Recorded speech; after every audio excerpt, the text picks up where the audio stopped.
Panitia 9 adalah tokoh-tokoh yang turut berpartisipasi dalam proses kemerdekaan Indonesia.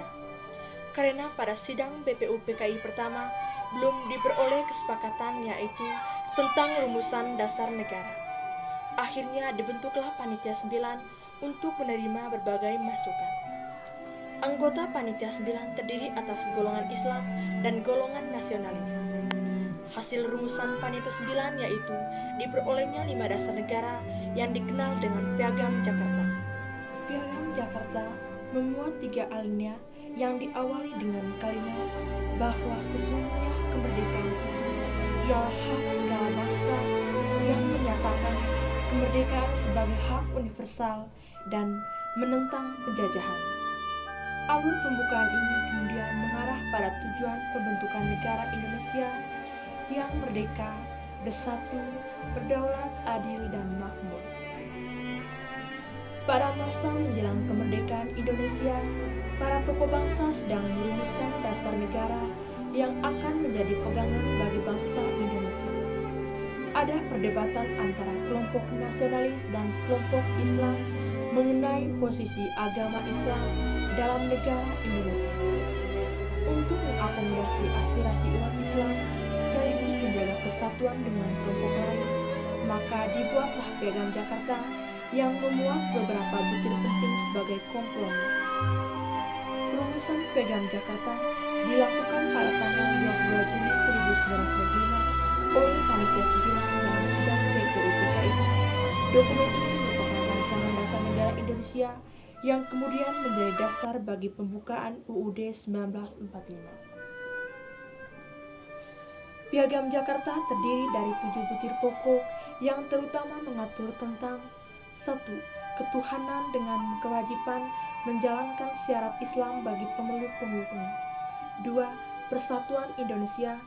3. Kemanusiaan yang adil dan beradab.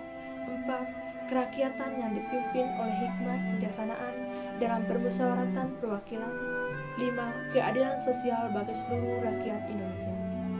Poin yang paling menonjol adalah pada butir pertama, yaitu frasa ketuhanan dengan kewajiban menjalankan syarat Islam bagi pemeluk-pemeluknya. Ini berarti bahwa bagi umat Islam di Indonesia diwajibkan menjalankan syarat Islam, tetapi bukan berarti negara harus memberlakukan syarat Islam bagi seluruh rakyat, melainkan bagi pemeluk Islam secara khusus.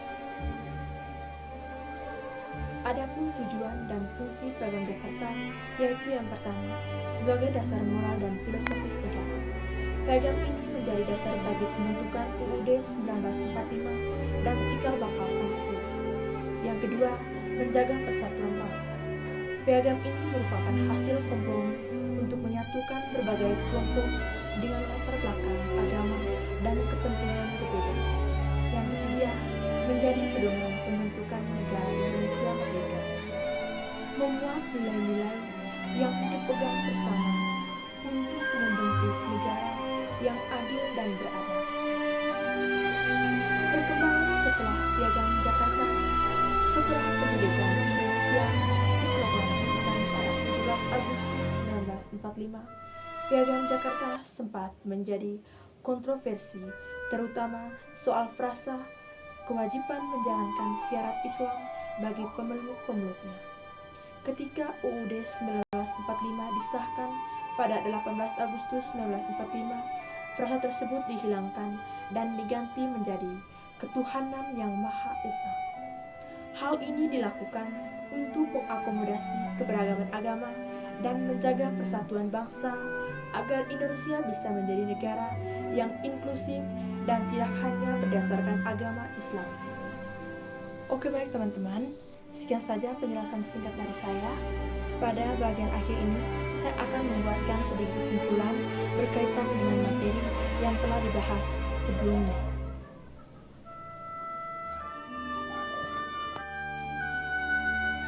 Jadi, Piagam Jakarta adalah dokumen awal yang memuat rumusan dasar negara Indonesia, khususnya mengenai posisi agama Islam.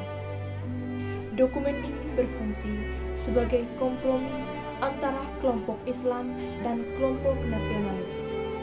Meski tidak digunakan secara langsung, dalam UUD 1945, Piagam Jakarta tetap memiliki nilai historis dan filosofis penting dalam perjalanan bangsa Indonesia.